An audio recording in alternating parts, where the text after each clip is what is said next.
How to deal with rejection. Okay.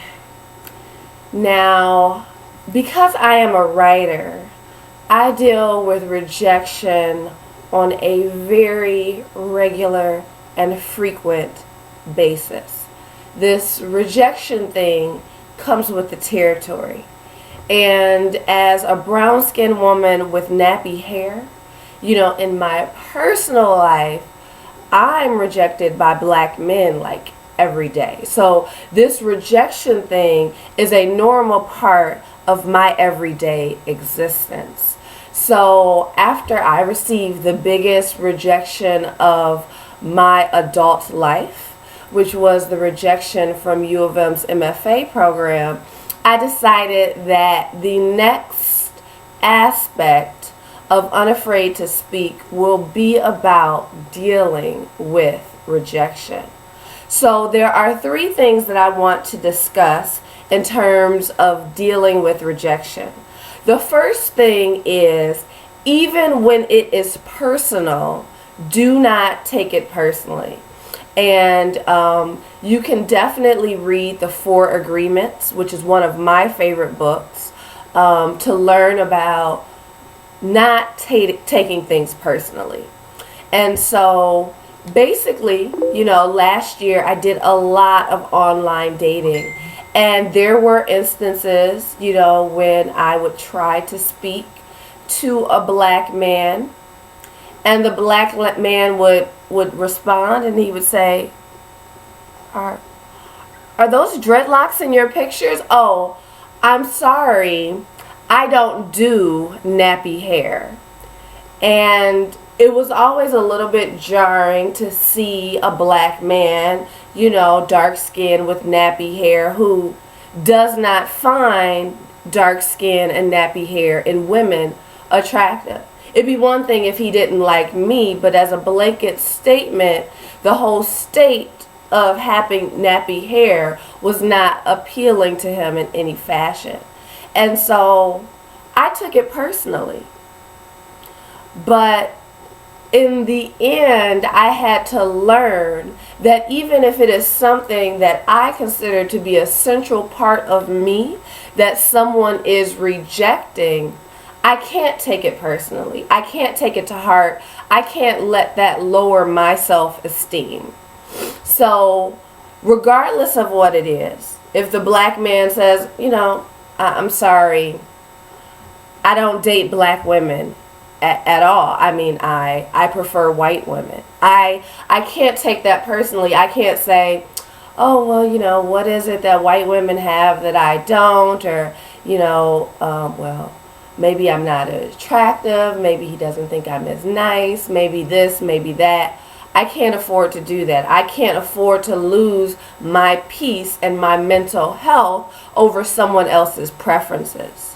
And so as a writer, the first year that I decided to send my work out to literary journals, I sent my work to over 70 literary journals in 2012. And out of over 70 submissions, I only received 4 acceptances, which means every week I was getting a rejection letter after rejection letter after another rejection letter after another and another and another. And I did receive acceptances. I did receive yes. I did receive editors who loved my writing style.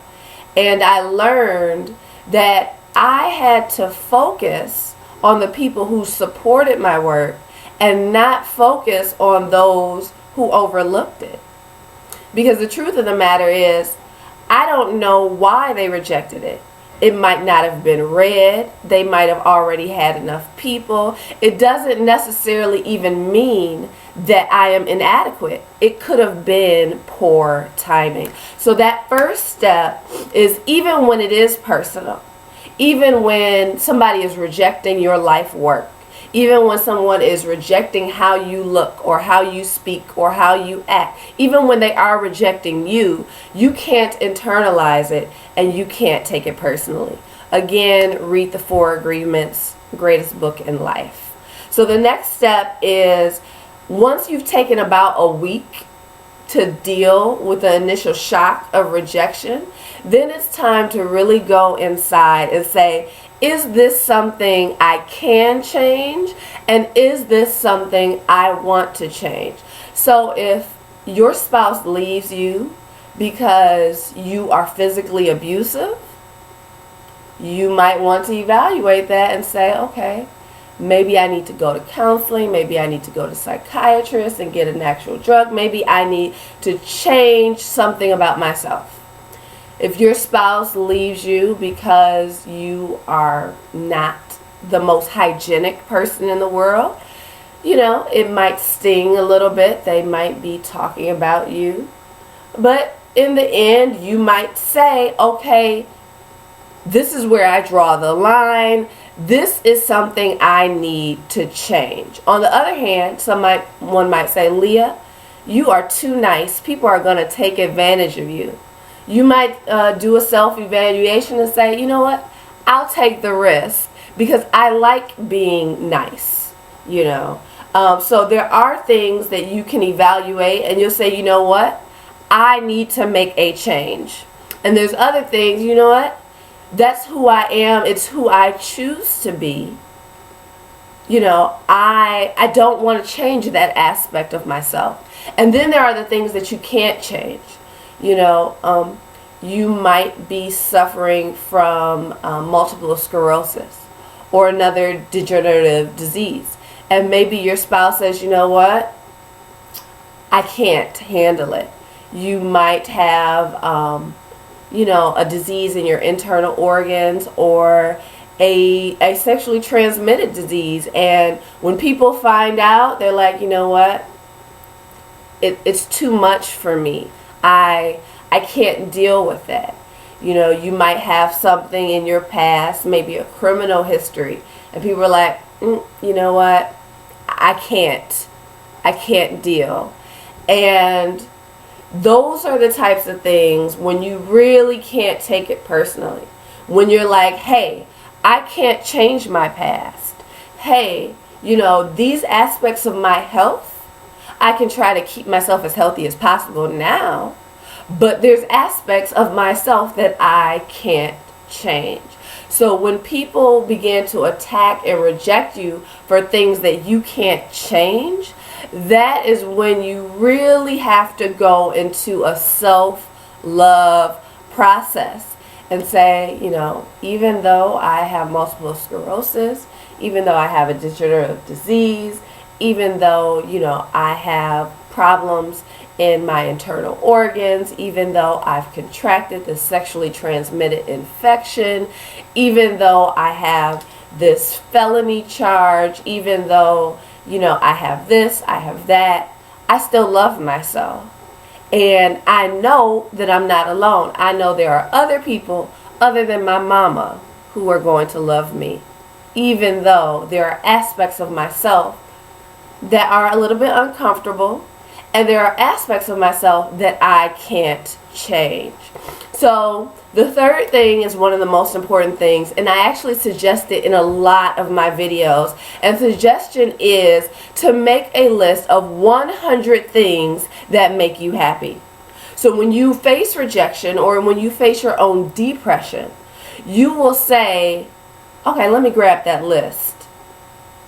And you don't even have to rack your brain thinking about how to cheer yourself up, because you've already written down a list on a sheet of paper or emailed it to yourself or put it in Google Docs or, typed it up and put it in your bedroom on a frame in the dresser. Do whatever you need to do. Put it in a journal underneath your mattress, but have it accessible so that when you go through difficulties, you can pull out a list of 100 things that make you happy just about every single time. So it doesn't have to be expensive things, like maybe you like Gucci loafers, but maybe you can't always afford that. Maybe you like a $20,000 bag. Okay, that might make you happy, but let's include some things on the list that are very, very feasible and accessible. So for me, one of the things that I put on my list years and years ago was blue dandelions. Yes, it is a weed, But whenever I see these blue dandelions like in the hood, just on a random street in Detroit, they make me so happy. I just think they are so beautiful. To see this thing that's literally a weed. It's something that we don't even like and value in our society, but it's a flower and it's thriving and it's beautiful. And so one thing that I could do is when I just take a stroll through the hood and I look, especially in the spring and summertime, for these blue flowering weeds, they make me happy because I see something that is beautiful even in a space that other people don't like and other people don't want. Another thing I like is caramel apple ciders from Starbucks. And since it's just like steamed apple juice, they serve it all year round, which means it doesn't have to be October or November for me to have apple cider. I can go to Starbucks, and if I'm willing to pay about $3 to $5, I can have a caramel apple cider, which is one of my favorite things in life. Now, when you make this list of things that make you happy, you want to be careful to keep it things that are healthy that makes you happy. Yes, cocaine might make you happy, but that is not what we are going for. Yes, alcohol might make you happy, but you don't want to develop an addiction based off of the fact that your husband left you, or your boyfriend has been cheated on you, or your wife stole all of your money out of the joint account. You don't want to go to the bar and drink yourself to death.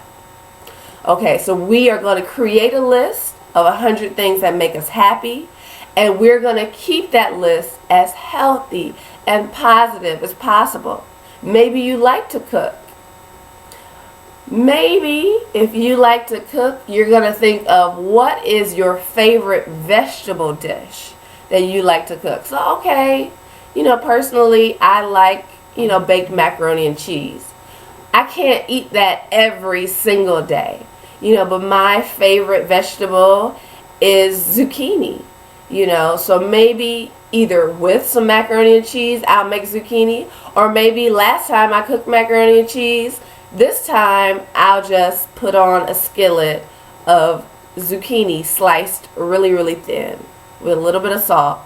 Is the best thing in life. So that is how I deal with rejection. This is how I'm dealing with rejection right now of, not getting into the MFA program at U of M, and of, several black men who I am attracted to who are not rejected to me. So this is not advice that I'm giving to you that I wouldn't do myself. This is what I'm actually going through right now. So first, even when it's personal, don't take it personally. And evaluate, is this something that I need to improve?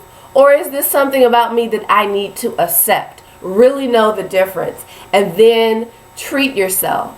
Keep that list of 100 things that make you happy. And then whenever you go through rejection, whenever you're facing depression, whenever you get fired, whenever you are like, oh my gosh, I'm behind in my rent. I don't know how I'm going to pay my mortgage. My children are fighting me. Everybody has an attitude. And I feel like no one in the world, even my mama, doesn't like me anymore. Then you can pull out that list. It might involve you going to church. That makes you happy every time. It might involve you going to the library or going to a concert. It could be a free concert, but you have that list, so you don't have to rack your brain. How am I going to get out of this negative space? You can just pull out the list, pick something that works for you in that moment. Coloring in a coloring book like you're 5 years old might make you happy. You might keep a coloring book in the bottom of your closet that nobody knows about. And so whenever you go through something, you just pull out some crayons and you pull out your coloring book that you got from anywhere. And you sit alone and you color. And that's okay. So remember, never be ashamed. Even when you are rejected in your professional life, never be ashamed. Even when you are rejected in your personal life, never be ashamed.